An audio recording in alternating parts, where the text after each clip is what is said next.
Bickley and Marotta mornings. Arizona sports. The local sports leader. Bickley Blast. Entering the bye week, the Arizona Cardinals were threatening to make Dave Burns a prophet for predicting an 11-win season. Coming out of the bye week, they're in danger of ending up with an 11-loss season, which leads to a very puzzling question. How could a week off impact a football team so dramatically? Now, it's possible the Cardinals lost their edge. It can happen to football teams that enter a bye week in a really good place and in really good moods. It's possible the Seahawks shattered their veneer of confidence in that very first meeting, or the lack of talent on a generally underfunded roster is catching up to them at the worst time. It's possible the coaching staff hasn't helped, from conservative play calling to altering an offensive line that was working just to reinsert a healthy Jonah Williams. And it's possible that the breakdown in Kyler Murray's play has removed all margin for error, leading to many uncomfortable questions about his future in Arizona. Either way, the Cardinals had better find a way to beat the Patriots on Sunday, because another last place finish will be yet another cruel tease that is becoming far too common with our professional sports teams. All right, today's Bickley Blast brought to you by my great friends at Chapman BMW, who make luxury attainable. Find them online at chapmanbmw.com. Kyler Murray fell on the sword, said blame it on me, talking about his 2 picks. Team never really recovered from 2 passes that were thrown in the game. They got close. The field goal missed by Chad Ryland was kind of the last gasp of air for the Cardinals. But this is we have this weekly discussion on Kyler Murray, and it's frustrating that we have to have weekly discussions on Kyler Murray, quite honestly, especially in year 6. I shudder to think what Monday morning is going to sound like if Kyler has another substandard game and a loss. Or if they can't beat the Patriots. Yeah. Listen, I think it's got to be a combo. I mean, there's a chance Kyler could have a great game and they would lose. I think that's probably a pretty small chance of happening, because as he goes, this team goes in a lot of ways. But man, it's gonna get ugly if that's the case. You've got a couple games here that if you're the team you think you are, you've got to find a way to win these games. And I get that Carolina's playing better, but they're still not winning games. And they're still the Panthers, and they're still Bryce Young. And again, if you're a serious football team, you need your quarterback to outplay the opponent on a weekly basis, more often than not. So I do believe that there's he's going to be in a fishbowl. He always is. Jonathan Gannon's right. The heavy is the head that wears the crown. Yeah, I get all that. But at the same time, it doesn't explain a lot of different things. It doesn't explain suddenly the lack of comfort, the mistakes, the interceptions. Like you said, these are not interceptions that you go, okay, good try. Okay, I see what you're doing there. Great defensive play. They're head-scratching kind of decisions. Yeah, on one of those plays, I will take back what I said. And it's 5 picks in the last 3 weeks during this losing streak. One of the plays there was a great defensive play. It was not made by the player who got the pick. The pick 6 in Seattle. Devin Witherspoon. Made a great play to cut off the edge, and it forced a bad throw. But Kobe Bryant had the ball just fall in his hand. That's true. So there was one, but that's a throw you got to be able to make. Yeah. So I think that I think Cardinal fans have kind of swallowed the unfortunate reality that they might have squandered this playoff berth. They would have to go 4-0 down the stretch, and the Seahawks would have to go 1-3, and that's just dealing with the Seahawks.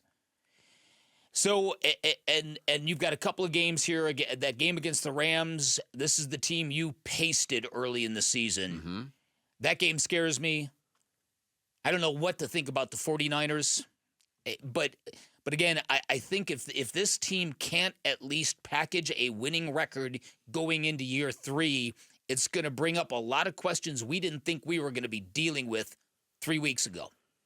Yeah, so we're asking the quarterback questions. We're asking the seemingly annual fade down the stretch questions for this team. Now we're asking Harrison Jr. questions. That question remains. The Trey McBride question.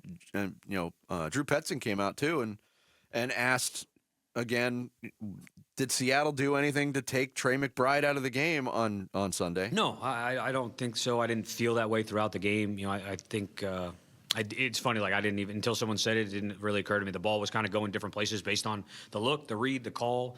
He's certainly always kind of, as we talked about, involved in those first 2 or 3 reads, and ball was going different places. And then, as the game went, we kind of kept into a different rhythm, and the ball obviously went to him a lot in the second half. But I don't think it was anything they were doing or anything, that just kind of how the game came up. Do you believe that? Because the second half started, they threw like 3 passes to Trey McBride right away. Right away. So obviously it was in their head that we need to get him involved. Right, and the idea of just the ball going where the ball goes, I don't like that theory. I don't think that that's a theory that, you can use it sometimes, but if you've got a great player, you got to get him the ball. I absolutely believe Drew Petzing when he says that. It wasn't Seattle. I mean, you read between the lines. The ball was going where it was going. Mm-hmm. This has been a question all year long, too. And it falls basically on the quarterback. Mm-hmm. Remember after, was it the Buffalo game, the first game? Well, Kyler Murray says, it's not my job to get him the ball. That's right. That's right. That's right. I remember that. And the fact that, okay, they were successful and Trey McBride had 0 catches in the first half, but the fact that there was a light bulb that went on. And that's one thing about this team. When you notice something not happening on the field and it gets talked about, it usually gets rectified pretty quickly. That first game against Buffalo. Yeah. Marvin Harrison Jr., a total non-factor. That's right. The next week, everybody talked about it after week 1. That's right. And he had his best game as a pro the next week. And then you see Trey McBride get way involved in the passing game in the second half. He was 7 receptions on 11 targets in the second half. Yeah. So clearly it wasn't something Seattle was doing. No, or they would have kept doing it. But again, the top 2 target guys, it was a 50% rate. And that's coming off of a week where McBride against Minnesota, 12 targets, 12 catches. Yeah. But both Harrison and McBride were at 50% catch rates against Seattle. It's not good enough. And so when I talk at the end of the blast about the cruel tease from our professional sports teams, the Diamondbacks authored one of the cruelest teases we have ever experienced. The Suns with KD, elite, and then, come on, people. Yeah, I don't know, Vinny. It just, it's disappointing because I thought this team really had a winning formula, and I thought that bye was coming at the perfect time. And clearly, they're not. They lacked intensity Sunday. I think that was noticeable. The coaching staff said so. Right. And when that becomes public, that widespread public, it's an issue. Yeah. There was probably some people that got reamed in their position meetings on Monday morning. Right. And so then you have to ask yourself, how does that happen to a team that is that professional, that's that committed? Human beings, man. Yeah. Human beings are the worst. I am not going to disagree with you. Thanks for watching Bickley and Marotta. Click to see the latest Bickley Blast and hit the button in the middle to subscribe to Arizona Sports.